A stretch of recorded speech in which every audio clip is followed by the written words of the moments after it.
قل أعوذ برب الفلق قل أعوذ برب الفلق فلق قلب فلق করে থেমে যাবে না কফটা আবার প্রতিধ্বনির মতো আবার ফিরে আসবে قل أعوذ برب الفلق قل أعوذ برب الفلق من شر ما خلق من شر ما خلق من شر ما خلق من شر ما خلق যেহেতু খালাকা শব্দটা খালাকা কিন্তু আমরা থামছি ফালাক হয়েছে এরপরে কফটা আবার ফিরে আসবে খালাক ومن شر غاسق إذا وقب ومن شر غاسق إذا وقب ومن شر النفاثات في العقد ومن شر النفاثات في العقد ومن شر النفاثات في العقد ومن شر النفاثات في العقد এখানে দুটো গুণ না কিন্তু একটা হচ্ছে ওয়ামিন শার আরেকটা হচ্ছে একটা মানে একটা হচ্ছে ইখফার কায়দা যাই হোক আমরা ওটা মানে ওটা একটা দুটো কায়দা কিন্তু গুণ না এক করতে হবে মিন শার এটাকে বলা হয় ইখফা নুনের পরে শিন এসেছে আরও 15টা অক্ষর আসলে যেটাকে নুন সাকিনটাকে একটু ইখফা গোপন করে গুণের সাথে বলতে হয় আর আন্নাফাতাত এখানে নুনের উপরে এসছে কি তাসদীদ এটাকে বলা হয় নুনে মুশাদ্দাদা নুনে মুশাদ্দাদা অর্থাৎ তাসদীদ যুক্ত নুন তাসদীদ যুক্ত নুনের ক্ষেত্রেও গুণাটা করতে হবে বরং সেটা আরও স্ট্রংলি রেকমেন্ডেড তাহলে দুটোই সমান পরিমাণ আমরা এখানে গুণা করবো মানে কেউ কেউ দেখা যাচ্ছে মিন শারের গুণার দিকে মানে মনোযোগ দিচ্ছেন কিন্তু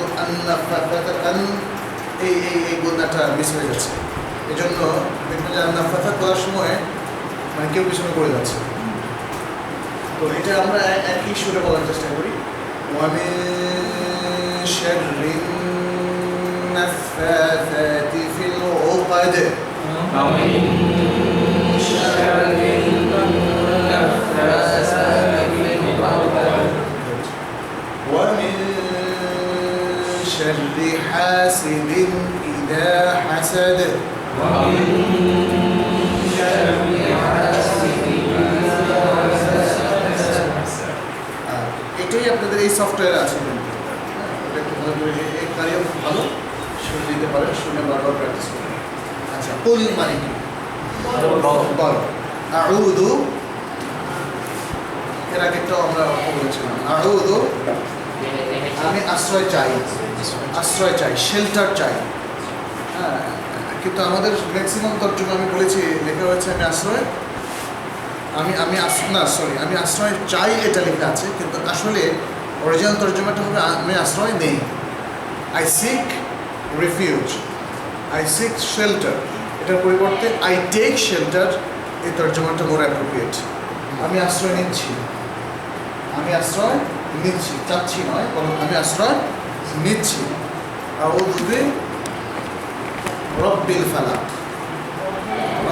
রব মানে হচ্ছে মনিব বা রব আমরা রবটাকে একটা টার্ম হিসেবে ইউজ করছি এই জন্য আমরা এখন যে ট্রান্সলেশনগুলো করছি সেখানে রবকে রব হিসেবে রেখে দিচ্ছি কারণ রব যদি আপনি একটা অর্থ করেন তাহলে ইনক্লুডেড অর্থগুলো আসবে রব মানে যদি মনিব করেন তাহলে মনিব অথবা মালিক করলে মালিক প্রভু করলে প্রভু আর কিছু প্রতিপালক করলে যিনি প্রতিপালন করেন আর কোনো প্রতিপালন করার মধ্যে কিন্তু আর অন্য অর্থগুলো আসে না কিন্তু রব একটা কম্প্রিহেন্সিভ ওয়ার্ড যার মধ্যে অনেক কিছু চলে আসে আমরা আশ্রয় নিচ্ছি রবের কাছে কিসের রব ফালাক মানে কি প্রভাতের রবের কাছে আমরা আশ্রয় নিচ্ছি মিন মানে কি হতে মিন শার অকল্যাণ অমঙ্গল বা মন্দ হতে মা মানে কি এখানে আমরা মা যা কিছু যা খালাকা তিনি সৃষ্টি করেছেন, যা কিছু তিনি মানে কে? রব। রব যা কিছু সৃষ্টি করেছেন তার অমঙ্গল হতে আমরা প্রভাতের রবের কাছে আশ্রয় নিচ্ছি। আমরা প্রভাতের রবের কাছে আশ্রয় নিচ্ছি। তাহলে তিনি যা কিছু সৃষ্টি করেছেন তার মধ্যে ভালো আছে, মন্দ আছে, তাই না? তার মধ্যে মানে মঙ্গল আছে, অমঙ্গল আছে, কল্যাণ আছে, অকল্যাণ আছে। আমরা যেহেতু কল্যাণ চাই, অতএব আল্লাহর সৃষ্টির যাদেরই মধ্যে অকল্যাণ আছে সব কিছু থেকে আমরা আশ্রয় নেই আল্লাহর কাছে। এই অকল্যাণটা হতে পারে মানে কোনো প্রাণী আছে যেটা আপনাকে সংঘাত করবে, আপনাকে আঘাত করবে, আপনার প্রতি আক্রমণ করবে, আপনাকে ক্ষতিগ্রস্ত করবে ফিজিক্যালি। আবার কিছু আছে মানসিকভাবে আপনাকে মিসগাইড করবে। তাহলে সকল ধরনের অকল্যাণ থেকে আমরা আল্লাহর কাছে আশ্রয় নেই। মানসিকভাবে কীভাবে মিসগাইড করবে? আপনাকে আল্লাহর পথ থেকে দূরে সরাই নেবে, আপনাকে ইসলামের প্রতি অশ্রদ্ধা জাগাবে, কোরআনের প্রতি অবিশ্বাসী করবে, আল্লাহর প্রতি অবিশ্বাসী করে তুলবে। এইসব তাহলে অকল্যাণের দুটো দিক, একটা ফিজিক্যাল আর একটা ঠিক ফিজিক্যাল না, মেন্টাল অথবা মেটাফিজিক্যাল ইত্যাদি। গায়েবী বিশ্বাস থেকে আপনাকে সরিয়ে নিয়ে আসবে, তো গায়েব তো দেখো না, তো বিশ্বাস করে লাভ কি ইত্যাদি। এই সব কিছু অকল্যাণ থেকে আশ্রয় নেই। ওয়ামিন শার, এবং মিন মানে হতে, শার অকল্যাণ, এবং অকল্যাণ হতে গাসিকিন। গাসিকিন মানে কি? হ্যাঁ বলেন, এটার অর্থ কি জানেন না নাকি?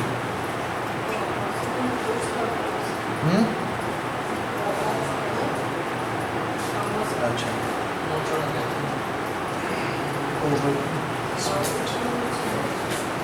ওয়ামিন শাররি গাসিকিন ইযা ওয়াকাব, এবং অন্ধকারের অকল্যাণ হতে। কারণ পৃথিবীতে বহু অকল্যাণ, খারাপ জিনিস কিন্তু অন্ধকারই যখন সেটা ঘনীভূত হয়। অন্ধকার যত ঘনিয়ে আসে, তাই না, নিশাচর অমঙ্গলকারীরা ততই অ্যাক্টিভ হয়।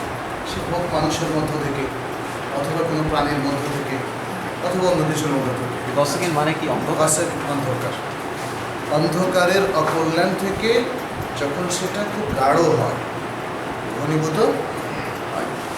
আচ্ছা, এরপর হলো কি? ওয়ামিন শার, আর অকল্যাণ মধ্যে আর নাফাসাত। নাফাস মানে কি বলেন তো? হ্যাঁ, ফুঁক দেওয়া। নাফতুন, একটা হচ্ছে খা দিয়ে, এখানে কি আদি, আর একটা হচ্ছে সিন দিয়ে। নাফসুন মানে হচ্ছে আত্মা, আবার নাফাসুন মানে হচ্ছে নিঃশ্বাস। যেমন নাফসুন যদি বলি, নাফসুন মানে কুল্লু নাফসিন যায়িকাতুল মাউত। এই নাফস মানে হচ্ছে আত্মা, প্রাণী। ইয়া আইয়ুহান নাস ইত্তাকু রাব্বাকুম আল্লাযী খালাকাকুম মিন নাফসিন ওয়াহিদা, এক আত্মা থেকে, এক প্রাণ থেকে তোমাদেরকে সৃষ্টি করেছে। আবার যদি বলি এটা কি নাফাসুন মানে নিঃশ্বাস, ব্রেথ, নিঃশ্বাস। আর এখানে হচ্ছে, এখানে কি নুন ফা তা, নাফাতাত, ফুঁক দানকারীদের অনিষ্টতা থেকে, যারা খারাপ উদ্দেশ্যে ফুঁ দিয়ে গিট্টা দেয়, জাদু করে। তাহলে এরকম জাদুর উদ্দেশ্যে যারা ফুঁক দেয় তাদের অকল্যাণ থেকে আমরা আল্লাহর কাছে আশ্রয় নেই। নাফাতাতি ফিল ওকাদ, ওকদাতুন শব্দের বহুবচন হচ্ছে ওকাদ। ওকাদ মানে হচ্ছে গিট সমূহ। আমরা যে রশির মধ্যে গিট দেই এটাকে বলা হয় ওকাদ। ওকদা হচ্ছে একবচন, আর ওকাদ হচ্ছে বহুবচন। আচ্ছা, তাহলে ফুঁক দানকারিনীদের অমঙ্গল থেকে যারা ফুঁক দেয় কিসের মধ্যে? গিটের মধ্যে। এটা জাদুর একটা সিস্টেম, কারণ তারা এক একটা জিনিস মন্ত্র করে ফুঁক দেয়, ওই গিট না খোলা পর্যন্ত জাদুর আসরটা যাবে না। ওয়ামিন শাররি হাসিদিন ইযা হাসাদ, হাসিদ মানে কি? হিংসাকারী। ইদা মানে কি? যখন, হাসাদা সে হিংসা করে। তাহলে হিংসুকদের বা হিংসাকারীদের, ঈর্ষা পোষণকারীদের অকল্যাণ থেকে, অমঙ্গল থেকে, ক্ষতি থেকে যখন আমরা আশ্রয় নেই, আমি আশ্রয় নেই যখন সে হিংসা করে। খুবই কম্প্রিহেন্সিভ দুটো দোয়া কিন্তু। এই দুটো সূরাকে সূরা নাস এবং সূরা ফালাক, আজকে আমরা সূরা ফালাকটা আবার পড়লাম। এই দুটো সূরাকে বলা হয় মুআউযিযাতান অথবা মুআউযিযাতাইন। মুআউযিজ মানে আশ্রয় দানকারী, আশ্রয় দানকারী দুটো সূরা। যেহেতু আমরা এই দুটো সূরা পড়ে আল্লাহর কাছে আশ্রয় নেই, তাছাড়া এটার একটা ব্যাকগ্রাউন্ডও আছে। কেউ কি জানেন সে ব্যাকগ্রাউন্ডটা কি? হ্যাঁ, রাসূল সাল্লাল্লাহু আলাইহি ওয়াসাল্লাম জাদু করা হয়েছিল। তাকে জাদু করা হয়েছিল এবং সেই জাদু যে গিটগুলো তারা তার চুল নিয়ে সেখানে গিট দেওয়া হয়েছিল 11টা গিট, এবং সেটা একটা কূপের খুব গভীরে পাথরের নিচে চাপা দিয়ে রেখেছিল। তো জাদুর প্রভাবে রাসূল সাল্লাল্লাহু আলাইহি ওয়াসাল্লাম অসুস্থ হয়ে পড়লেন। ওই মারফত তাকে জানানো হলো যে এখানে জাদু করা হয়েছে এবং কোথায় রাখা হয়েছে সেটাও জানিয়ে দেওয়া হলো, এবং সেটা থেকে কিভাবে তিনি রক্ষা পাবেন সেটার জন্য আল্লাহ তাআলা এই 11টা আয়াত নাযিল করলেন দুটো সূরার মধ্যে। 11টা আয়াত নাযিল করে তখন রেকমেন্ড করা হলো যে এক একটা আয়াত করে যেন ফু দেওয়া হয়, তখন এক একটা গিট খুলে যাবে। সেটা খুলে গেল এবং রাসূল ইসলাম সুস্থ হলেন।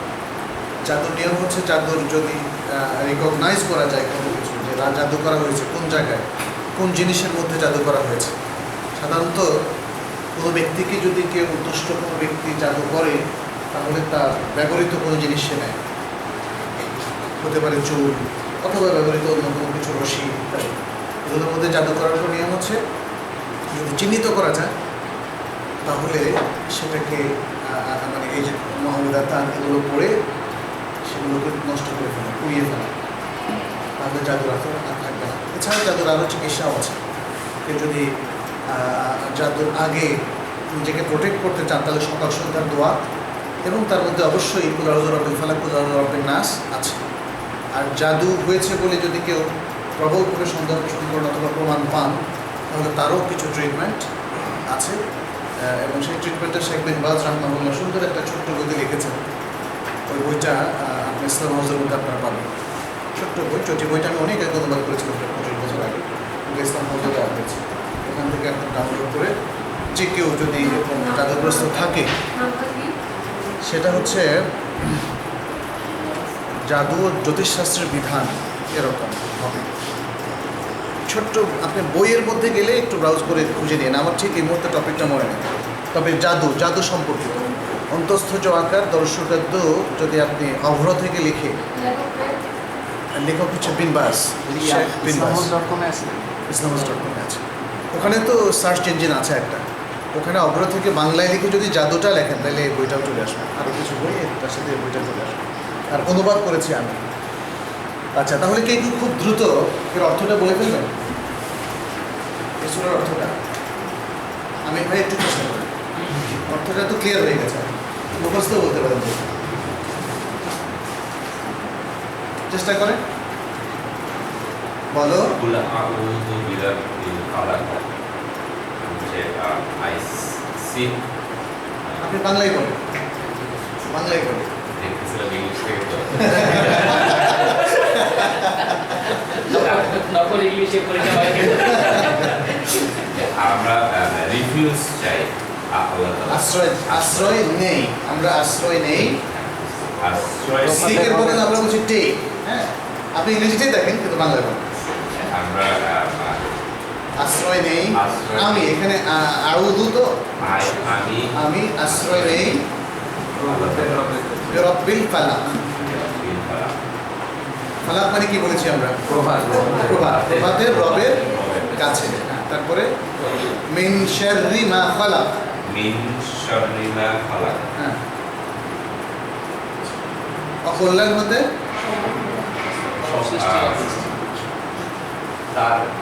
তার সৃষ্ট অকল্যাণ, তার সৃষ্টির অকল্যাণ হতে, অকল্যাণ তিনি যা কিছু সৃষ্টি করেছেন তার অকল্যাণ হতে। আচ্ছা, তারপরে মিন শাররি মা খালাক ওয়া মিন শাররি গাসিকিন ইযা ওয়াকাব। গাসিক কি বলছি আমরা? অন্ধকার, অন্ধকারের অন্ধকারের অকল্যাণ হতে সেটা ঘনীভূত হয় বা গাঢ় হয়। অমিন শাররিন নাফাসাতি ফিল উকাদ। অমিন শার যাদের উদ্দেশ্যে ফুটকারী সার হচ্ছে যে গিট না না শার মানে তো বন্ধ, আর নাফাসাত মানে হচ্ছে ফুটদানকারিনীদের অকল্যাণ হতে যখন তারা গিটের মধ্যে ফুঁক দেয়। তারপরে অমিন শাররিন মানে ফুটদানকারী হ্যাঁ, নি কারণ এখানে স্ত্রীলিঙ্গের শব্দটা ইউজ করা হয়েছে, এটা তো কিন্তু ফুকদান পুরুষরাও করতে পারে। এখন যেই করুক না কেন, কোরআন শরীফে অধিকাংশ জায়গাতে পুরুষ শব্দ ব্যবহার করে নারীদেরকে ইনক্লুড করা হয়েছে। আবার এই ধরনের কিছু কিছু জায়গা আছে যেখানে স্ত্রীলিঙ্গ শব্দ ব্যবহার করে সেখানে সবাইকে ইনক্লুড করা হয়েছে। এটা হচ্ছে অধিকাংশের দিকে নজর দিয়ে, অধিকাংশ কেসের দিকে রাসূলকে তো মূল্যায়ন করছিল, এজন্য মানে জি ومن شر غاس ومن شر حاسد إذا হাসাদ, এবং হিংসাকারীদের হাসাদ মানে হচ্ছে হিংসাকারী, হিংসাকারীদের অকল্যাণ হতে যখন সে হিংসা করে। আপা বলেন তো দেখি অর্থটা, যতটুকু পারেন, যত মানে এটা তো এমনি অর্থটা আমাদের জানা হয়ে গেছে তাই না, সেখান থেকেই সামারি করে বলতে পারেন। বলো আমি আশ্রয় নেই আমি আশ্রয় করেছি রবের কাছে যা কিছু তিনি সৃষ্টি করেছেন তার অকল্যাণ এক্স্যাক্টলি,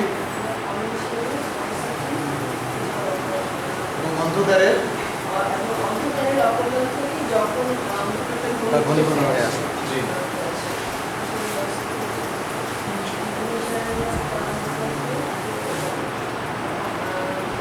ফুটদানকারীর অকল্যাণ থেকে যখন সে মানে গিটের মধ্যে বা এটাকে আমি কি বলি, গিটের মধ্যে ফুটদানকারিণীদের অকল্যাণ থাকে। তারপরে হিংসা, হিংসাকারীদের অকল্যাণ থেকে যখন সে হিংসা করে। আলহামদুলিল্লাহ, আমরা মোটামুটি সূরাটা শেষ করলাম। আরো মানে তো আমি পাঠাচ্ছি, আমি আশ্রয় নেই, আমরা কি তো নাউদু, আমরা নাউদু বিল্লাহ বলি না, মানে আল্লাহর কাছে আশ্রয় নিচ্ছি। এখানে শেষ লাইনটা হিংসাকারীদের অকল্যাণ হচ্ছে থেকে সব সময় না, যখন সে শুধু হিংসা করে ওই সময়টা মেন করছে। এটা বলার উদ্দেশ্য হচ্ছে মানে হিংসার সকল কনসিকুয়েন্স থেকে আমরা আশ্রয় চাই যখনই কেউ হিংসা করে। যখনই কেউ হিংসা করে, কিন্তু ওই লোকটা যখন কিন্তু এখানে হিংসা এই- করছে না, ওই ব্যক্তিটা না, কিন্তু তার তখন কনসিকুয়েন্স তো থাকে। এখানে একটা জিনিস দেখেন, ইদা হাসাদটা পরে নিয়ে গেছে, মানে যখন সে হিংসা করে তখন থেকেই তার হিংসার যে প্রভাবটা শুরু হয়ে যায়। আমি সব অকল্যাণ থেকে আশ্রয় চাই, শুধু তার ওই টাইমটা না, যখন সে হিংসা করে তখন থেকেই তো তার অকল্যাণটা শুরু হয়ে যায়। ফলে আমার আশ্রয়টা কিন্তু for ever, not for that time, যে যখন সে হিংসা করে। ক্রিটিসাইজেশন না সব সময়। হিংসা মানে যখন কোনো হিংসাকারী হিংসা করে তার হিংসার অকল্যাণ থেকে আমরা আশ্রয় চাই। এটা হচ্ছে সহজ বাংলায়। আচ্ছা, এবারে আমরা আমাদের বিষয়ে যাচ্ছি।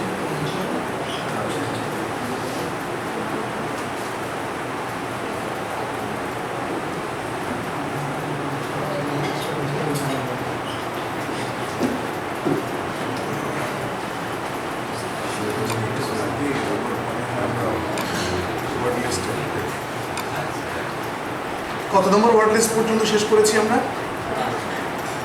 8 শেষ করেছি না? 5 মনে হয়।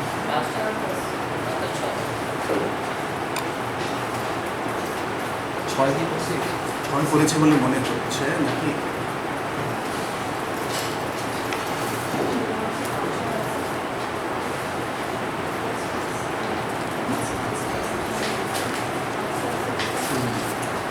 আই থিঙ্ক 6 আমরা শেষ করেছি নাকি না? না, 6টা শেষ না, করেছি। 6টা জি।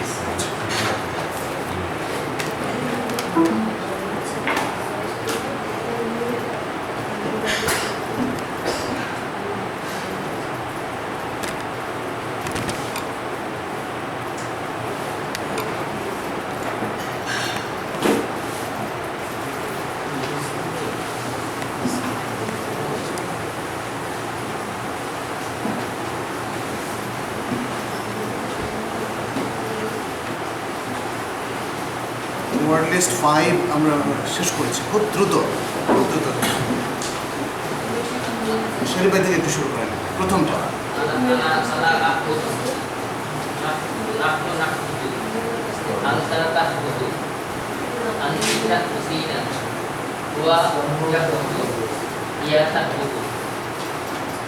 এরপরেটা সাপের ভাই أنا أضحك نحن نضحك أنت تضحك أنت تضحكين هو يضحك هي تضحك এবার না দেখে বলেন أنا أضحك نحن نضحك أنت تضحك أنت تضحكين هو يضحك هي تضحك আহসান এরপরেরটা দেখে বলেন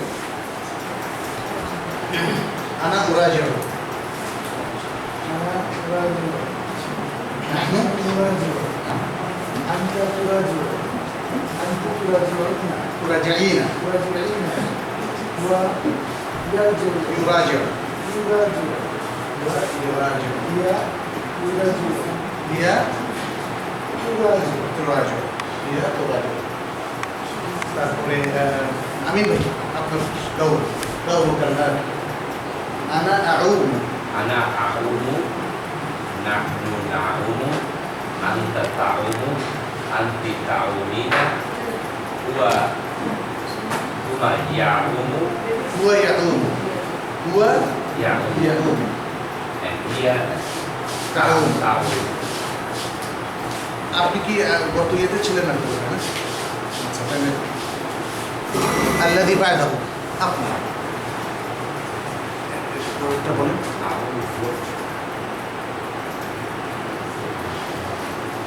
আনা আরতাদি أنا أرجدينا আরতাদি أنا أرجدي أرتدي আরতাদি এই যেটা আনা আরতাদি أنا أرتدي نحن نرتدي أنت ترتدي أنت ترتدين هو يرتدي هي ترتدي জাযাকাল্লাহ খাইর শুকরান طيب يا اخي تفضل أنا اتكرر أتكرر نحن نتكرر نتكرر نتكرر انت تتكرر نتكرر أنت نتكرر لا আবার বলুন শুরু থেকে أنت تتكرر تتكرر تتكرر أنت تتكرر এখান থেকে বলো أنت تتكرر تتكرر كتاب تتكرر أنت أنت غرين هو تتكرر يتكرر هي تتكرر বারবার হওয়া মানে এখানে কথাটা কি হবে আমি এই যে রিপিট করা বারবার হওয়া আমি বারবার করা বারবার হওয়া দুটোই হয় তাকাররুর মুতাকাররির মানে যেটা বারবার ঘটে বারবার হতে থাকে বারবার মানে happening repeatedly to happen repeatedly মানে কি হবে এখানে আসলে শব্দটা শেখানোর উদ্দেশ্য অর্থটার চাইতে সে যদি বারবার চেয়ারম্যান হয় সে তাইলে মুতাকাররির হুয়া রাইসুল মুতাকাররির হুয়া রাইসুল মুতাকাররির আচ্ছা এরপরেরটাতে আমরা যাচ্ছি আজকে নতুনটা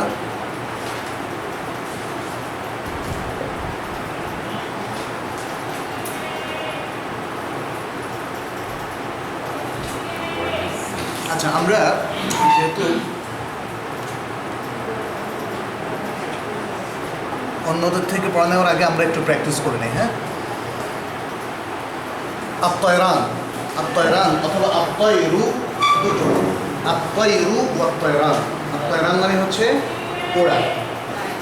ওড়া টু ফ্লাই ওড়া এই জন্য ওই যে তয়রান ও খালিজ দেখবেন যে কিছু কিছু এয়ারলাইন্সের নাম তয়রান সৌদি এয়ারলাইন্স আল খুতুত আল জৌমিয়া মানে এয়ারলাইন্স আর তয়রান মানে হচ্ছে ওড়া তয়রান সাধারণত এরোপ্লেনকেও বলা হয় তয়রান আবাবিল তয়রুন আবাবিল পাখি না তয়রান হলো পাখি তয়রান আবাবিল মানে ওয়ারসালা আলাইহিম তয়রান আবাবিল তাদের উপর পাঠিয়েছেন আল্লাহ তাআলা একদল পাখি যার নাম হচ্ছে আবাবিল। আবাবিল পাখিকে পাঠিয়েছেন। তয়রান মানে পাখি।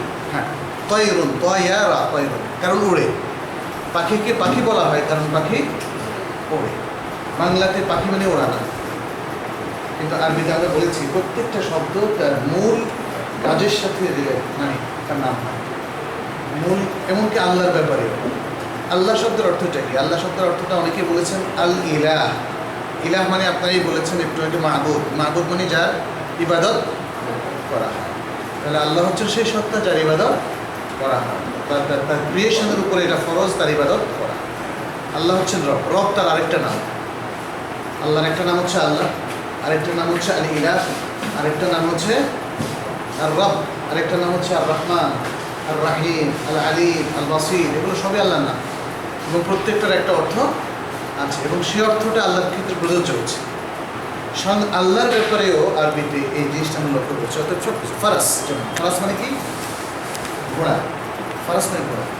আরবিতে ফেরাসা শব্দের অর্থ হচ্ছে বিচক্ষণতা। ঘোড়া খুব বিচক্ষণ প্রাণী, এই জন্য ঘোড়াকে ফারাস বলা হয়। তয়রকে পাখি বলা হয়। তয়র মানে পাখি, সে এই শব্দ থেকে এসেছে। তয়রা ইয়াতিরু, কারণ পাখি ওড়ে, এই জন্য তয়রকে তয়র বলা হয়। মানে ভার্ব থেকে আসলে ইয়েটা আসছে, নাউনটা আসছে। হ্যাঁ, মানে ভার্ব থেকে অধিকাংশ শব্দই ভার্ব থেকে নাউন হয়ে আসছে। আবার আরবিতে এটাও আছে, মূলত শব্দ ব্যবহার শুরু হয় নাউন থেকে, কিন্তু সেখান থেকে আবার ভার্ব তৈরি হয় ওই অর্থের সাথে মিলবে। অর্থাৎ দুরকমই আছে, ভার্ব থেকে নাউন, আবার নাউন থেকে ভার্ব। আজকাল তো ইংরেজিতেও শুরু হয়েছে সেটা। প্লিজ SMS মি, তাই না? SMS মি এটা ভার্ব হয়ে গেছে। এরকম আরও অনেক আছে। টেলিফোন, টেলিফোন শব্দটাও নাম থেকে বলা হচ্ছে। আচ্ছা, আমরা একটু তাহলে বলি সবাই মিলে। আনা আতিরু, নাহনু নাতিরু, আনতা তাতিরু, আনতি তাতিরিনা, হুয়া ইয়াতিরু, হিয়া তাতিরু। আচ্ছা, আতিরু মানে কি? আনা আতিরু মানে আমি উড়ি, আই ফ্লাই। নাহনু নাতিরু, আমরা উড়ি। আনতা তাতিরু, তুমি ওড়ো। আনতে তাতিরিনা, তুমি একজন স্ত্রী ওড়ো। হুয়া ইয়াতিরু, সে ওড়ে পুংলিঙ্গের ক্ষেত্রে। হিয়া তাতিরু, সে একজন স্ত্রী ওড়ে। এখন ওড়াটা তো আমাদের এখন বাস্তব, আমরা প্লেনে করে উঠলেই ওড়াটা সব বুঝতে হয়ে যাচ্ছে। আমি ফ্লাই করবো বলি না, মানে বিমানে করে যাবো, তাইলে মানে এটার একটা বাস্তবতা এখন আছে। যাই হোক, মানে আমাদের ক্ষেত্রে আমরা এই শব্দগুলো ইউজ করতে পারি। তবে সাধারণত মানে স্বাভাবিক ইউজটা হচ্ছে আনা আযহাবু বিত্তায়ারান, আনা আযহাবু বিত্তায়ারান, আমি প্লেন দিয়ে যাব, এরকম বলে। এই শব্দটা ব্যবহারে অশুদ্ধ নয়। যদি কেউ প্লেন দিয়ে কোথাও যায় তাহলে আনা আতিরু, আনা আযহাবু বিত্তায়ারান, আনা উসাফিরু বিত্তায়ারান, আমি সফর করবো, ট্রাভেল করবো প্লেন দিয়ে। জি, আনা আতিরু ইলা। ও আচ্ছা, ফিল মানা, ফিল মানা ইলাল খ্বাব। খ্বাবটা হলো এটা হলো উর্দু শব্দ আল মানা। আমি একটা মজার কথা বলি। এটা সম্ভবত 1990-তে আমাদের ব্র্যাকের যিনি এখনো চেয়ারম্যান আছেন, তখন আমরা ইউনিভার্সিটির সেকেন্ড ইয়ারের ছাত্র, অনার্সের সেকেন্ড ইয়ারের ছাত্র। তো হজ মিশনে আমরা পার্ট টাইম কাজ করতাম। তো বাংলাদেশ থেকে যারা যেতেন, যে কোনো হাজিদেরকে হেল্প করার জন্য আমাদের মেন জব ট্রান্সলেট করা, অথবা অ্যারাবিয়ানদের সাথে কোনো কথাবার্তার ক্ষেত্রে ইয়ে করা, কিংবা হজ মিশনের পক্ষ থেকে যে কোনো প্রোগ্রামে অ্যাটেন্ড করেন। তো আমাদেরকে বলা হলো যে আবেদ সাহেব এসেছেন, আপনি ওনাকে একটু হেল্প করেন। উনি ওই বাড়িওয়ালার সাথে মানে কি যেন একটা দ্বন্দ্ব হয়েছে, কথা বলে বোঝাতে পারছেন। তো গিয়ে দেখলাম যে উনি সব উর্দু দিয়ে বোঝাচ্ছেন। উর্দু মানে আমাদের একটা স্বাভাবিক প্রবণতা, অনেক লোক যারা আরবি জানেন না তাদের উর্দু শব্দটা অটোমেটিক চলে আসে এবং ধারণা করে যে আরবরা বুঝে উর্দু বুঝবে, যেহেতু আরবিতে উর্দু আরবি অক্ষরে লেখা হয়, আলিফ বা তা আসার মতো। আমারও এরকম ব্যক্তিগত অভিজ্ঞতা হয়েছিল হজে গিয়ে, তখন উর্দু না, আমি আরো খারাপ দেখছি, হিন্দি আসতেছে, তাও ভাঙা ভাঙা। মানে অনেকের মুখ দিয়ে হিন্দি বের হচ্ছে, তাও স্পষ্ট না, কারণ বাঙালি তো হিন্দি বলতে অতটা অভ্যস্ত না। বুঝছি, মানে মনে হচ্ছে যে আরবদের মনে সাথে হচ্ছে আমরা হিন্দি বললেই বোধহয় সে বুঝবে। সে বুঝবে। তো যাই হোক, এই জন্য খোয়াব শব্দটা এসেছে আর কি। আল মানাম অথবা আরেকটা শব্দ হচ্ছে আল আহলাম। আহলাম অথবা হিলমুন। হিলমুন হিলমুন আহলামুন, এর অর্থ হচ্ছে স্বপ্ন। আর মানাম মানেও স্বপ্ন। মানাম শব্দটা যে কোরআন সূরা সাফাতের মধ্যে যে ইব্রাহিম ইসলামের যে ঘটনা সেখানে এসেছে। যাই হোক, আমরা এরপর শব্দটাতে যাই। আর নজুল। নজুল মানে কি? নাজিল হওয়া। নাজিল হওয়া। নাজিল হওয়া। আর ইনজাল মানে হচ্ছে নাজিল করা। তানজিল মানেও নাজিল করা। এগুলো সব কোরআন শরীফে আছে কিন্তু, এই জন্য মনে রাখবেন। আর নজুল মানে হচ্ছে নাজিল হওয়া, আর ইনজাল মানে হচ্ছে নাজিল করা। তানজিল মানেও নাজিল করা। ইনজাল আর তানজিলের মধ্যে যে তানজিলুম মিন হাকিমিন হামিদ, কোরআন শরীফের মধ্যে আছে, প্রশংসিত প্রজ্ঞাময় আল্লাহর পক্ষ থেকে এটা অবতরণকৃত, নাজিলকৃত। নাজিল মানে হচ্ছে যেটা পালাক্রমে নাজিল করা হয় বিভিন্ন সময়, টাইম টু টাইম। আর ইনজাল মানে হচ্ছে যেটা একসাথে নাজিল করা হয়, একসাথে নাজিল করা হয়। আর নজুল মানে হচ্ছে যেটা নাজিল হয়, যেমন নাজালা, নাজিল হলো। নাজাল আল মা, পানি নিচে নেমে আসলো। নেমে আসার অর্থ তানজিল মানে কি বললেন? তানজিল মানে হচ্ছে পালাক্রমে নাজিল করা, অবতীর্ণ করা, পালাক্রমে। ইঞ্জিন কি এখান থেকে আসছে? ইনজিল আর ইনজিল দিয়ে ইনজিল। আর ইনজাল জাল, ইনজাল মানে হচ্ছে একসাথে নাজিল করা। আর নজুল মানে হচ্ছে নেমে আসা বা অবতীর্ণ হওয়া, দুটোই। যেমন বুখারীর একটা হাদিসে আছে, ইয়ানজিলু রাব্বুনা ইলা সামাইদ দুনিয়া, আমাদের রব শেষ আসমানে, নিকটবর্তী আসমানে নেমে আসে। রাতের শেষ প্রহরে আল্লাহ তাআলা নেমে আসে। নজুল, নজুল। তাহলে নজুল একটা খুবই স্পষ্ট শব্দ, যার অর্থটাও স্পষ্ট। এখানে একটু মজার ব্যাপার বলি আর কি, সেটা হচ্ছে আল্লাহ তাআলা নেমে আসেন, এটার ব্যাখ্যাটা কি? আসলে কি তিনি নেমে আসেন, নাকি আল্লাহর রহমত নেমে আসে ইত্যাদি। এটা নিয়ে দেখা যাচ্ছে যে মুসলমানদের মধ্যে ইখতিলাফ হয়েছে, কারণ অনেকের ধারণা যে আল্লাহ নেমে আসেন এটা মানানসই না। আল্লাহ কোথায় আছেন বলেন তো? সর্বত্র। আরশের উপরে। দেখুন, একই জায়গায় এত যদি ইখতিলাফ করেন কোথায় তো করবেন? আপনি বললেন সর্বত্র, সাথে সাথে সাবির ভাই আপনার পরপরই বললো যে আল্লাহ আছেন আরশে। কোনটা ঠিক? আরশের দল কিন্তু ভারী হয়ে গেছে। জি, আরশে, আল্লাহ আরশের উপর আছেন।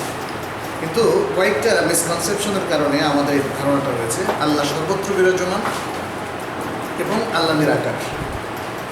এই দুটো ধারণার কারণে আমরা বলি যে আল্লাহ নেমে আসা কতটা অর্থ, বিকজ আল্লাহ সর্বত্র বিরাজমান, কিন্তু নেমে আসার ব্যাপারটা তো হয় না। আল্লাহ যদি সর্বত্র বিরাজমান হয় তাহলে তো আল্লাহ, মানে যদি আমরা ডেসক্রাইব করি Allah is in my pocket, it is also true. Allah in the bathroom, it is also true. সর্বত্র বিরাজমান যদি বলেন তাহলে কোনো জায়গায় আল্লাহ থেকে খালি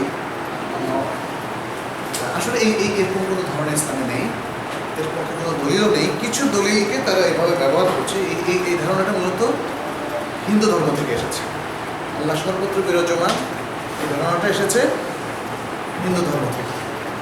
সেখান থেকে আমাদের যেমন সুফিবাদের মধ্যে বেশ কিছু যে অনাচার ঢুকেছে, তাই না? তার মধ্যে এটাও একটা। সুফিবাদের আরেকটা অনাচার আছে, যেমন আপনার ভিতরে আল্লাহ ঢুকতে পারেন না, অথবা আপনি গিয়ে আল্লাহর ভিতরে ঢুকে যাবেন, যেটা ফানাফিল্লাহ বা কাফিল্লাহ। এটা কিন্তু তাদের একটা অত্যন্ত গুরুত্বপূর্ণ আকীদা, যে কারণে মনসুর হাল্লাজ যখন বলতেছিল আমি আল্লাহ, আমি আল্লাহ, আমি আল্লাহ, তার ফলোয়াররা বুঝতে পেরেছে আল্লাহ এখন ঢুকে গিয়েছে মনসুর হাল্লাজের ভিতরে। এখন যে কথা বলছে, he is not Mansur Hallaj, he is our রব, he is the Lord Allah, বুঝছেন? কিন্তু যারা হকপন্থী তারা জানে যে he is not in the good sense. তাকে জিজ্ঞেস করা হয়েছে তুমি কি জেনে বুঝে বলছো? সে যখন বললো যে হ্যাঁ জেনে বুঝে বলেছি, তখন সে ইসলাম থেকে বের হয়ে গেল এবং তার ভিত্তিতে তার শাস্তি হবে। এটা আসলে অসম্ভব। এর পক্ষে কোনো দলিল নেই যে আল্লাহ তার কোনো সৃষ্টির ভেতরে ঢোকেন, অথবা আল্লাহর কোনো সৃষ্টি গিয়ে আল্লাহর সেলফের ভিতরে ঢুকে যায়। অর্থাৎ এটাকে বলা হয় হুলুল এবং ইত্তেহাদ, ওয়াহদাতুল ওজুদ। সৃষ্টি যে, স্রষ্টাও সে। স্রষ্টা যে, তিনি সৃষ্টি। এই ধরনের অদ্ভুত ব্যাখ্যা সব আছে, এটা হিন্দু দর্শনের মধ্যে আছে। সেখান থেকে আমাদের বিভ্রান্তরা সেটা গ্রহণ করেছে এবং তারপর থেকে ধারণা হয়েছে আল্লাহ সর্বত্র বিরাজমান। কোরআনে এসছে আল্লাহ তোমাদের শাহরগের চাইতেও কাছে, এত কাছে, তার মানে কি আল্লাহ সর্বত্র বিরাজমান। তোমরা যেখানেই যাও সেখানে আল্লাহকে পাবে। আইনামা তুওয়াল্লু ওজুহাকুম ফাতাম্মা ওয়াজহুল্লাহ, আইনামা তুওয়াল্লু ফাতাম্মা ওয়াজহুল্লাহ, যেদিকেই তোমরা ফেরো সেদিকেই আল্লাহ চেহারা পাবে ইত্যাদি। এভাবে কোরআন শরীফে যখন এসেছে তারা এটাকে ব্যাখ্যা করছেন যে আল্লাহ তাহলে সর্বত্র বিরাজমান। কিন্তু শত শত আয়াত এবং হাদিস আছে যেখানে বলা হচ্ছে আল্লাহ হচ্ছেন আসমানে। আল্লাহ কোথায়? আল্লাহ আসমানে। Allah is in the heaven, on the sky, above the আরশ। আল্লাহ আসমানে মানে উপরে, আরশের উপর আছে। আল্লাহ সকল সৃষ্টির মধ্যে সবচেয়ে উপরে হচ্ছে আরশ এবং তার উপরে হচ্ছেন আল্লাহ। তার মানে হচ্ছে আল্লাহর উপরে আর তার কোনো সৃষ্টি নাই। এই কথাগুলো আপনি বুঝতে পারেন না পারেন সেটা নট নেসেসারি। আপনি যখন আমাকে বোঝাচ্ছেন যে নিহারিকা, ছায়াপথ, আমি কি বুঝতেছি? আমি বুঝতেছি শুধু এতটুকু, এখানে নিহারিকার কিছু বুন্দা কিছু ছবি দেওয়া আছে আমার বিজ্ঞানের ছোট্ট বইতে। নিহারিকা বলতে আমি সেটাই বুঝছি। ছায়াপথ আর নিহারিকা বা গ্যালাক্সি কি এটা একটা ছোট পাতার মধ্যে যে ছবিটা দেখা যায় এটা? অবশ্যই এটা আসলে কেউ ধারণা করতে পারে না এই সৃষ্টিটা কত প্রকাণ্ড, তাই না? ঠিক সেরকম আল্লাহ সম্পর্কে আমরা আমাদের সীমিত জ্ঞান দিয়ে যদি একটা চিত্রকল্প তৈরি করি এবং সেটা ভাবি, এটা ভুল। বরং আল্লাহ সম্পর্কে আল্লাহ বলে দিয়েছেন লাইসা কামিথলিহি শাই, তার মতো কোনো কিছু নয়। অতএব ওটাই, আপনি কোনো ধরনের শেপিংয়ে যাবেন না, নো শেপিং। কিন্তু আই থিঙ্ক কনফিউশনটা মানে আমরা সবসময় শুনে আসছি যে আল্লাহ সবখানে আছে, যে আমাদের প্রতিটা কাজে উনি দেখছেন, বা আমাদের এই যে আপনি ব্যাখ্যা দিয়েছেন ওই ব্যাখ্যাই আমাদের প্রত্যেকটা কাছে দেখছেন, শুনছেন, প্রত্যেকটা ক্ষেত্রে তার কুদরত, তার ক্ষমতা আমাদের উপর আরোপিত, তার ক্ষমতার বাইরে নেই। আমরা যখন বলি আল্লাহ তাআলা সবখানে আছেন, হ্যাঁ, এটা খুব রং একটা হ্যাঁ, স্টেটমেন্ট। রং স্টেটমেন্ট। কারণ যখন বলা হয় আল্লাহ সবখানে আছে, মানে আল্লাহ সেলফটা সবখানে আছে, এটা বোঝানোর উদ্দেশ্য। যারা এই আকীদাটা প্রচার করেছে, এই বিশ্বাসটা প্রচার করেছে, কনসেপ্টটা, তাদের উদ্দেশ্য হচ্ছে Allah is by default with his self is existed in every place. এটা বলার উদ্দেশ্য প্রত্যেকটা জায়গায় আল্লাহর সেলফটা আছে।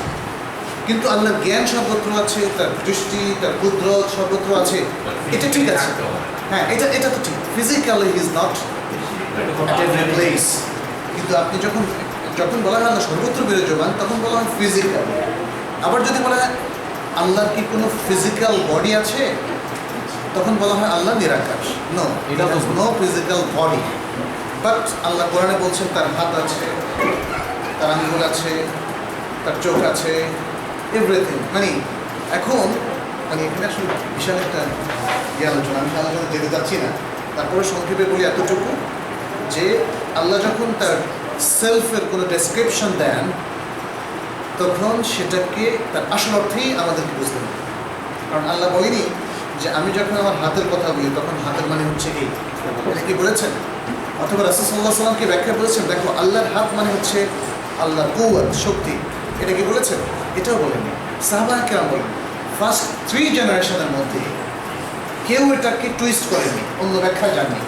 এরপরে যখন আমাদের এক দল, সবাই না, এক দল যখন গ্রিক ফিলসফি, ইন্ডিয়ান ফিলসফির সাথে যখন তারা পরিচিত হলো, তখন তাদের চিন্তা দেখা দিয়েছে, তখন তাদের মধ্যে প্রশ্নগুলো দেখা দিয়েছে।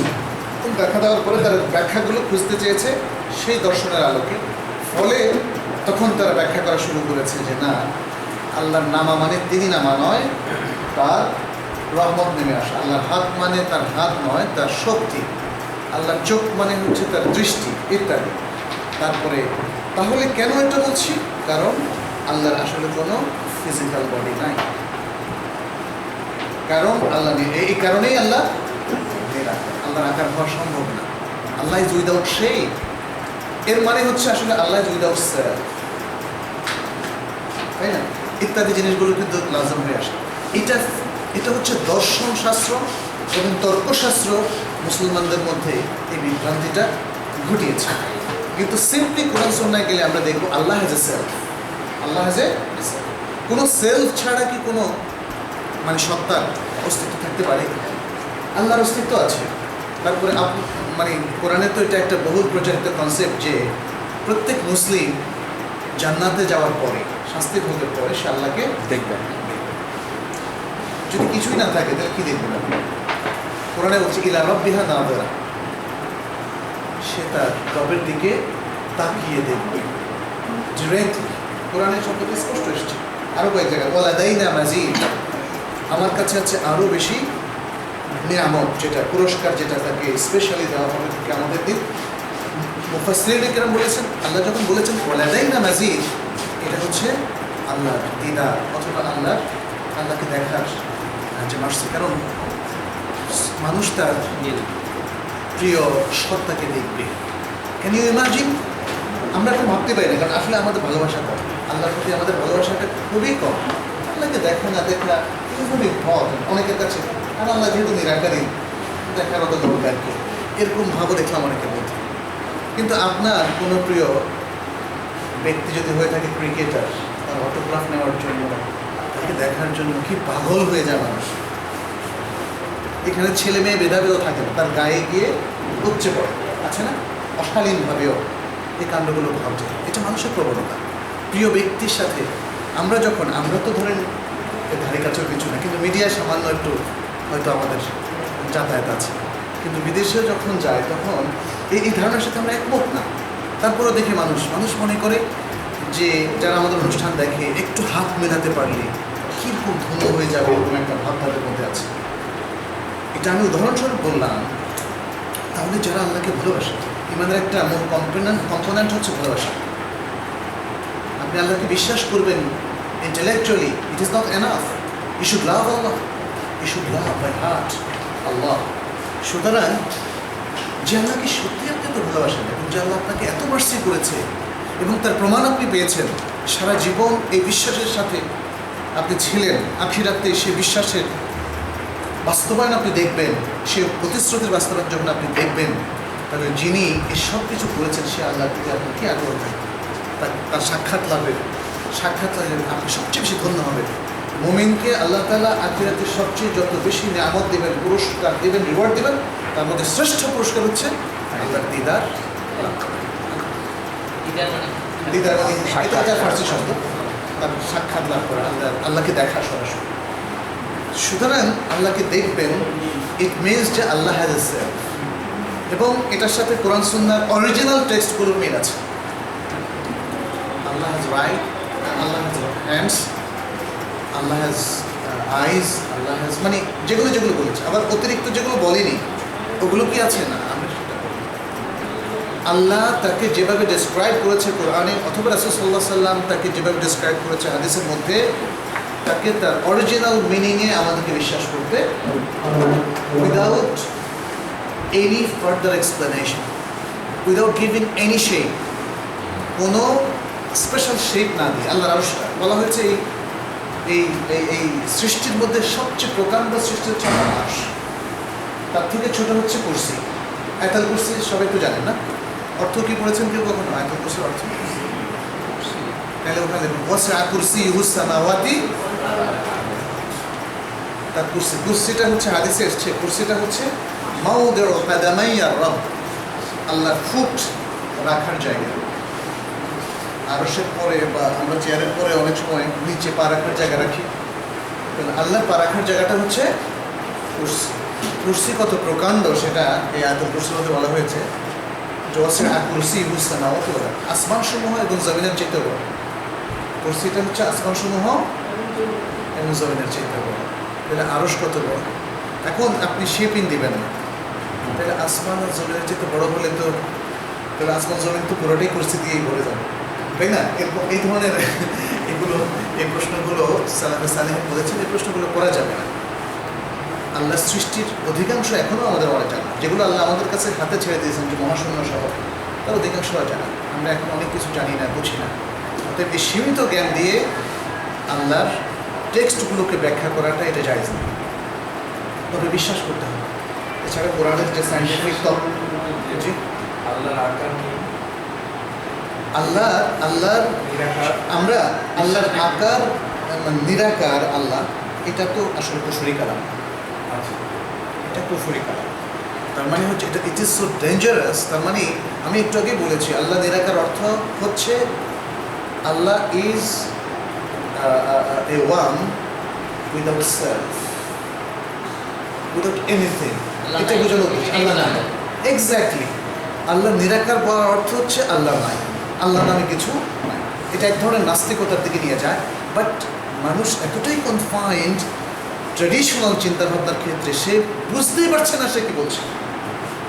আমরা এতটুকু অন্তত বলবো যে মানুষ বুঝতেই পারছে না যে সে কি কুফরি কালাম উচ্চারণ করছে। সে যখন বলে যে আল্লাহ নিরাকার, তাকে এটা লিড করে যে আল্লাহর সেলফ বলতে কোনো কিছু। আমাদের ইসলাম শিক্ষায় স্যার বলেছিলেন যে আল্লাহ কেন চিন্তা করতে হবে যে আমি যেটা দেখিনি, যাকে দেখিনি, আল্লাহ নিরাকার না, আমি যাকে দেখিনি তাকে কীভাবে কল্পনা করি। এই জন্য কল্পনা করতে হবে, বা বিশ্বাস করতে অবশ্যই, কিন্তু আল্লাহ নিরাকার না। But this is good. তার আকারটা ইমাজিন করার দরকার নেই। আপনি ইমাজিন করবেন কীভাবে? আপনি যেমন ধরেন আমি যে জিনিসটা কোনোদিন দেখিনি তাকে কি ইমাজিন করতে পারি আন্দাজে? আর যদি করিও, আমি আমার দৃশ্যমান জগতের সাথে মিলিয়ে করবো। আমরা যখন জান্নাতের দৃশ্যটা কল্পনা করি, আপনি দেখবেন যে সুখ সম্ভব, আপনি দেখবেন যে আপনার কল্পনা চলে যাবে এক্সিস্টিং ওয়ার্ল্ডের সাথে মিলবে সব সময়। যতই এর যত সুখ সম্ভব, যেমন গাড়ি, আপনি দেখবেন যে একটা গাছ, আপনি ফল খেতে যাচ্ছেন, চলে আসছে, আপনি হয়তো ভাবছেন এতটুকু এই গাছটা এর মধ্যে ডালটা চলে আসছে। এই দৃশ্য মানে জিনিসের সাথে কল্পনা করি। এই জন্য আল্লাহ সম্পর্কে আসলে কোনো শেপিংটা করা যাবে না। উইদাউট শেপিং আল্লাহ যা বলেছেন সেটা বলতে হবে। কিন্তু এই যেমন আল্লাহ ধরেন তার ঠোঁটের কথা কি বলেছেন বলেন, মানে আল্লাহর ঠোঁট আছে এটাকে আমরা বলবো না। যা আল্লাহ এবং তার রাসূল সাব্যস্ত করেছেন তার বেশি একটা জিনিসও বলবো না, কারণ আল্লাহ সম্পর্কিত এই বিষয়গুলো হচ্ছে ওহী নির্ভর। ওহীর বাইরে আমরা কোনো কথা বলবো না। আচ্ছা, আমরা কোন পয়েন্ট থেকে এসেছিলাম এখানে? নুজুল থেকে এসেছি। তো আল্লাহ নেমে আসেন, এটা হচ্ছে সত্য। আল্লাহ নিজেই নেমে আসেন। কীভাবে নেমে আসেন এটা আমরা জানি, কিন্তু আল্লাহ হাদিসে কুদসির মধ্যে নিজে বলেছেন তিনি নেমে আসেন। রাসূল সাল্লাল্লাহু আলাইহি ওয়াসাল্লাম বলেছেন নেমে আসেন। অতএব বিশ্বাসটা এখানে খুব জরুরি। তাহলে আমি আসলে বলার উদ্দেশ্য ছিল একটাই, যেমন আল্লাহর সেলফ অথবা আল্লাহর অ্যাট্রিবিউট সম্পর্কে, অ্যাট্রিবিউট মানে তার গুণাবলী, আল্লাহর সেলফ এবং গুণাবলী সম্পর্কে আমাদের বিশ্বাস, সঠিক বিশ্বাসটাকে, সঠিক বিশ্বাস হচ্ছে এখানে কোনো ধরনের নিজেদের থেকে আরোপিত ব্যাখ্যায় না যাওয়া। যেটা আল্লাহ রাসূল সরাসরি বলেছেন তাতে বিশ্বাস করা, এবং তাকে টুইস্ট না করা, অর্থাৎ ভিন্ন তাবিল না করা। যেভাবে বলছে হাত দ্বারা বোঝা যাচ্ছে কৌয়াত, আল্লাহ নেমে আসার দ্বারা বোঝা যাচ্ছে আল্লাহ নয়, তার রহমত নেমে আসে ইত্যাদি। এভাবে টুইস্ট না করা, মূল সিফাতটাকে অস্বীকার না করা। যখন আপনি বলবেন আল্লাহর হাত দ্বারা কুওয়াত বোঝানো হচ্ছে, তাহলে আল্লাহর হাত গেল কোথায়? What is your belief about the ইয়াদ of Allah, the hand of Allah? আপনি বিশ্বাস করেন যে না, আল্লাহর হাত নাই। কেন? কারণ আল্লাহর হাত আছে বলে তিনি আমাদের মতো হয়ে যাবেন, সৃষ্টির মতো হয়ে যাবেন। ফলে এই কারণে আমি আল্লাহর হাতকে অস্বীকার করছি, এবং এই হাত কথাটাকে ব্যাখ্যা করছি নিজের মন মতো করে। কীরকম?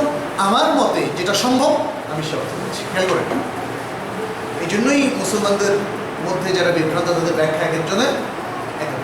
আচ্ছা, আরেকটা সেক্ট কি ব্যাখ্যা করছে দেখেন, খুব ইন্টারেস্টিং। এদেরকে বলা হয় মুতাজিলা। এরা বলতেছে আল্লাহর যেমন ইলম, আল্লাহর দৃষ্টি, আল্লাহর এই যে শোনা, এগুলো সিম্বলিক কথাবার্তা, সিম্বলিক কথাবার্তা। যেহেতু আল্লাহ স্রষ্টা, আল্লাহ সব কিছু পরিচালনা করেন, অতএব এই শব্দগুলো এইভাবে এসেছে। But the real meaning is Allah is all hearer without the power of hearing. Allah is all seer without the power of seeing. এটা খুব অদ্ভুত একটা কথা, যেটা আসলে আমাদের মাথাও ধরে না। তো এই কথাগুলো তারা বলেছে তাদের ইকুয়েশনের মধ্যে ফেলে, ফিলোসফিক্যাল ইকুয়েশন। কারণ আল্লাহর জন্য যদি জ্ঞান আপনি সাব্যস্ত করেন, তাহলে জ্ঞানের জন্য একটা ইন্টেলেক্ট লাগবে। হ্যাজ আল্লাহ অ্যান ইন্টেলেক্ট, মানে ইন্টেলেক্ট মগজ কি আছে আল্লাহ? আল্লাহ কি ব্রেন আছে? So how he can comprehend? দেখেন কোথেকে প্রবলেমগুলো এসছে, কোথেকে খেয়াল করেছেন? আল্লাহর কি আয় আছে? এই আয়টা মানে আমাদের মতো রক্তে মাংসে করা। তো যদি আয় থাকে তাহলে না দেখার প্রশ্ন আসে। তাহলে আল্লাহ দৃষ্টি ছাড়াই তিনি দেখেন, শোনা ছাড়াই শোনেন, জানা ছাড়াই জানেন। কেমন মনে হচ্ছে কথাগুলো? কাব্যিক কথা, এটা হ্যাঁ কাব্যিক কথা। কাব্যিক কথা, আসলে পাগলের প্রলাপ ছাড়া হ্যাঁ পাগলের প্রলাপের মতোই। কিন্তু এটাও এক ধরনের ইন্টেলেকচুয়ালরা বলেছে। এটা আরাম। এগুলো বিভ্রান্তি। আপনি সিম্পল মুসলমানরা, একজন সাধারণ সিম্পল, খুব বেশি মানে টোটালি ফিলোসফির সাথে কোনো সম্পর্ক নেই, তাকে যদি বলেন আল্লাহ কি সব দেখে, সে বলবে দেখে। সব জানে, জানে। কি দলিল? এই যে কোরআনে দলিল আছে। সবই, এমন কিছু নাই যে আল্লাহ জানার বাইরে, বলবে যে না। এমন কিছু নাই যে আল্লাহ দেখার বাইরে, বলবে যে না। সিম্পলি বোঝাটাই হচ্ছে সাহাবাদের বোঝা। এই সিম্পলি বোঝাটাই হচ্ছে ইসলামের অরিজিনাল বোঝা। কোনো ধরনের টুইস্ট না করে, কোনো ধরনের বিভ্রান্তির কবলে। আচ্ছা, এখন একটু বলেন তো, আনা আনজিলু নাহনু নানজিলু।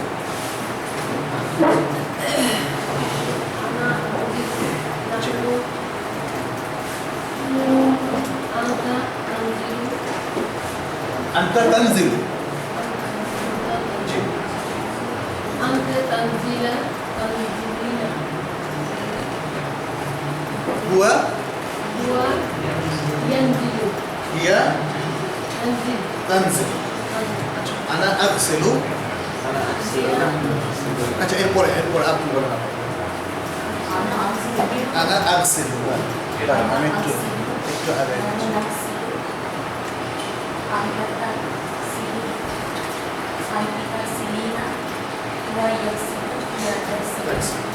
আসলুন মানে কি? ধোয়া। এখানে দুটো শব্দ, একটা হচ্ছে গাসলুন আর একটা হচ্ছে গুসলুন। আমরা বাংলাতে গোসল করি বলি না, এটা আরবি শব্দ।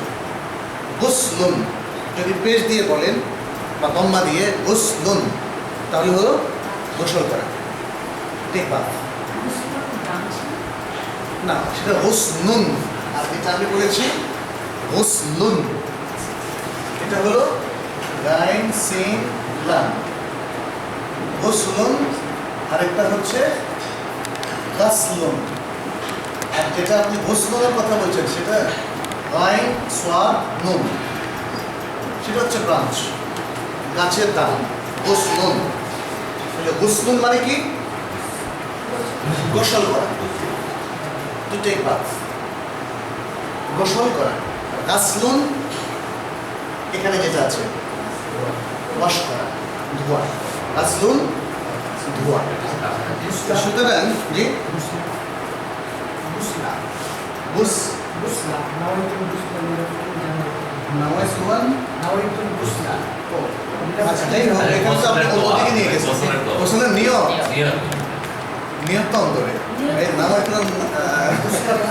নাওয়াইতুল গুসলা বলার দরকার নেই। নাওয়াইতুল মুসাল্লিয়া লিল্লাহির যেমন বলার দরকার নেই, মানে এই নাওয়াইতুল আসুমা গাদান, নাওয়াইতুল হুজ্জা, এই জিনিসগুলো আসলে মুখে উচ্চারণের কোনো প্রয়োজন নাই। এটাকে ভাগ্যে করে আমরা বেদা বলছে, কারণ নিয়ত হচ্ছে অন্তরের কাজ। আপনারা যারা আজকে এখানে এসেছেন, তারা কি কেউ বাসা থেকে বের হওয়ার সময় নাওয়াইতু আন আযহাবা ইলা উত্তরা লিআদরুসা আল-লুগাত আল-আরাবিয়্যাতা, আমি উত্তরায় টাইম ইন্টারন্যাশনাল একাডেমিতে যাচ্ছি যেন আমি আরবি শিখতে পারি, পূর্বমুখী হয়ে তারপর উত্তরমুখী হয়ে গাড়িতে চলে। এটাই তো আমরা বলি এতে নামাজের মধ্যে, মানে আমরা বলি, মানে আমরা তো 25 বছর আগে ছেড়ে দিয়েছি। শুরুতে আমরাও শিখছি, 25 বছর আগে আমরা ছেড়ে দিয়েছি, যখন আমরা জানলাম যে আরে এটা তো আসলে নিয়ত না, এটা হচ্ছে নিয়তের উচ্চারণ। তারপরেও কি দেখেন, নাওয়াইতু আন উসাল্লিয়া লিল্লাহি তাআলা 4 রাকাত, রাকাতে যহর, যে আমি জহরের 4 রাকাত ফরজ নামাজ আদায় করার নিয়ত করলাম। দেখেন 4 রাকাত করা হচ্ছে মুতাওয়াজ্জিহান ইলাল কাবাতিশ শরীফাতি, আল্লাহু আকবার। কাবার দিকে ফির। আল্লাহ কি জানেন না যে আপনি কাবার দিকে ফিরছেন না কোন দিকে ফিরছেন? ওই উসিলে আরবা সালাসা শিখা হয়ে গেছে। হ্যাঁ, আবার 4 আরবা সালাসা শিখা হয়ে গেছে। কিন্তু ভাইয়া যে বললেন যে গোসল করার সময় এই দোয়াটা অনেকেই করে, নাওয়াইতু আন এগুলো বানানো দোয়া, এগুলো দোয়া না, এটা নিয়াত। নিয়াত, এই যে নাওয়াইতু মানে হচ্ছে নিয়াত। নাওয়াইতু আন আতাওয়াদ্দা, আমি এখন ওযু করার নিয়ত করছি। এই ধরনের নিয়তগুলো উচ্চারণ করাটা ছেড়ে দিন। তার মানে শুধু বিসমিল্লাহির রহমানির রহিম বলেই বিসমিল্লাহ, ওযুর জন্য বিসমিল্লাহটা জরুরি, যেগুলো আল্লাহ রাসূল নির্দেশ করেছেন আমরা বিসমিল্লাহ বলবো। ওযু ইসলাম আর অনেক শব্দ নাওয়াইতু আন জাতীয় যা আছে সব বাদ দিবেন। বুঝতে শব্দটাকে তারা না না, গোসল শব্দটা তো ঠিক আছে, কিন্তু আপনি তো মানে যে দোয়াটা নিয়ে এসছেন বা নিয়াতটা, সেটার উপরে কথা বললাম আর কি। আনা উরিদু আন আকসার, উরিদুল গোসল, যেমন উরিদুল গোসল, মাযা তুরিদ আল আন, আমি জিজ্ঞেস করলাম মাযা তুরিদ আল আন, আপনি এখন কি করতে চান? বা আপনি আপনার ছেলেকে বললেন মাযা তুরিদ আল আন ইয়া ওয়ালাদি, ইয়া ওয়ালাদি, ইয়া ওয়ালাদি মানে ইয়া আমার ছেলে, অথবা ইয়া বিনতি। হ্যাঁ, ইয়া বিনতি। আরব দেশে কিন্তু আরও সুন্দর, মানে ফ্যামিলি, উইদিন দ্য ফ্যামিলি আরও চমৎকারভাবে কথা বলে, আরও মমতা, আরও ভালোবাসা দিয়ে কথা বলে। যেমন ছেলে বলবো ইয়া হাবিবি তা, ইয়া হাবিবি, হে প্রিয় আসো। আমরা মনে করি হাবিবি স্বামী স্ত্রীর মধ্যে শুধু বলবো তা না, আপনি ছোটো বাচ্চাকেও বলতে পারেন ইয়া হাবিবি, হে প্রিয়, কারণ আপনার ছেলে তো আপনার খুবই প্রিয় মানুষ, তাই না? আপনি বলতে পারেন ইয়া হাবিবি তা। হাবিবিটা কি স্ত্রীলিঙ্গ না, এটা পুংলিঙ্গ, আর স্ত্রীলিঙ্গ হচ্ছে ইয়া হাবিবাতি, ইয়া হাবিবাতি। ঠিক এই শব্দগুলো স্বামী স্ত্রীও ইউজ করতে পারে, কোনো অসুবিধা নেই। আর এমনি আপনি ইয়া ওয়ালাদি বলতে পারেন, ইয়া ওয়ালাদি, ইয়া বিনতি, ইয়া বিনতি তাআলি, ইয়া বিনতি তাআলি, ইয়া ওয়ালাদি তাআলি। طيب ماذا تريد الآن؟ يا ولدي ماذا تريد؟ হে আমার ছেলে, তুমি কি করতে চাও? আবুল হাসান মাহমুদ হাসান সে যদি বলে উরিদুল গোসল, উরিদুল গোসলা, উরিদুল ইগতিসাল, আরেকটা শব্দ আছে ইগতিসাল আর গোসল। আবুল হাসান আমরা বলি, আমাদের হাসানের বাবা, আমাদের নামটা না, আবুল হাসান অনেকের কুনিয়াত থাকতে পারে, নামই থাকতে পারে আবুল হাসান, তারপরে অর্থ হাসানের বাবা। আচ্ছা, না অনেকের নামই হয়ে যায় আবুল হাসান। আচ্ছা, তাহলে আনা আগসিলু, নাহনু নাগসিলু, আনতা তাগসিলু, আনতি তাগসিলিনা, হুয়া ইয়াগসিলু, হিয়া তাগসিলু গোসল। এরপরে আপনি বলুন আনা আদাউ, أنا أدعو، نحن ندعو، أنت تدعو، أنت تدعين، هو يدعو، هي تدعو। ওয়াদা ইয়াদাহু, মানে কোনো কিছু রাখা। এটাকে অনেকে জল বলে। আচ্ছা, আমরা না, এটা বলি, এটা দদ, দদকে জোয়া বলা যাবে না, এটা বাঙালিরা বানাইছে, অথবা ওরা জলে ইন্ডিয়ান পাকিস্তানিরা বলা জলিন, হ্যাঁ, জরাবা। হ্যাঁ, আমাদের গ্রামারের মধ্যে সারা জীবন একজনকে খালি দেখেন, বাঙালি জাতির মধ্যে জন্য মারামারি কাটাকাটি বেশি। মাদ্রাসায় যে কোনো উদাহরণ, জরাবা যায় না, আমরা যাই আমাকে মারছে, এই মারামারি দিয়ে সমস্ত উদাহরণ। মানুষের নামে জোহা হচ্ছে, তাহলে এটা দোহা হবে। দোহা, জোহা নাম জোহা ভুল হচ্ছে। শামসুজ জোহা, শামসুদ দোহা, দোহা, দোহা, দোয়া। আচ্ছা, যাই হোক, ওয়াদা ইয়াদাউ মানে রাখা। যেমন আমরা বললাম যে এখানে রাখেন, দা, দা মানে রাখো, দা মিন ফাদলিকা, দা মিন ফাদলিকা। আচ্ছা, সেখান থেকে আনা আদাউ, নাহনু নাদাউ, আনতা তাদাউ, আনতি তাদাইনা, হুয়া ইয়াদাউ, ইয়া তাদাউ। আল ওয়াদউ, আল ওয়াদউ মানে রাখা। আচ্ছা, এর পরেরটা বলেন, আপনি বলেন লাস্টে। এরপরেরটা হচ্ছে আইদ, আল ওয়াদ, ওয়াদ মানে হচ্ছে প্রতিশ্রুতি দেওয়া, ওয়াদা করা, প্রমিস করা। আনা আইদু, أنا أعيد، نحن نعيد، أنت تعيد، أنت تعيدين، هو يعد، هي تعيد، تعيد। হিয়া তাইদ। আচ্ছা, তার মানে হচ্ছে আমি ওয়াদা করছি, আমরা ওয়াদা করছি, তুমি ওয়াদা করছো, তুমি একজন স্ত্রী ওয়াদা করছো, সে একজন পুরুষ ওয়াদা করছে, সে একজন স্ত্রী ওয়াদা করছে। আনা আইদু, নাহনু নাইদু, আনতা তাইদু, আনতি তাইদিনা, হুয়া ইয়াইদু, হিয়া তাইদু। আপনি বলেন লাস্ট আনা তুসরিউ। أنا أسلم نحن نسلم أنت تسلم أنت تسلمين هو يسرع يسرع هي تسرع আচ্ছা আমার সাথে খুব দ্রুত একবার প্র্যাকটিস করেন সবাই আনা উসরিউ নাহনু নুসরিউ আনতা তুসরিউ আনতি তুসরিনা হুয়া ইউসরিউ হিয়া তুসরিউ আচ্ছা এরা আগেরটা আনা আইদু নাহনু নাইদু আনতা তাইদু আনতি তাইদিনা হুয়া ইয়াইদু হিয়া তাইদু أنا أضع نحن نضع أنت تضع أنت تضعين هو يضع هي تضع أنا أغسل نحن نغسل أنت تغسل أنت تغسلين هو يغسل هي تغسل এই গোসলের অর্থ হচ্ছে কোনো কিছু ধোয়া যেমন أنا أغسل هذا الكأس كأس অথবা هذا الصحن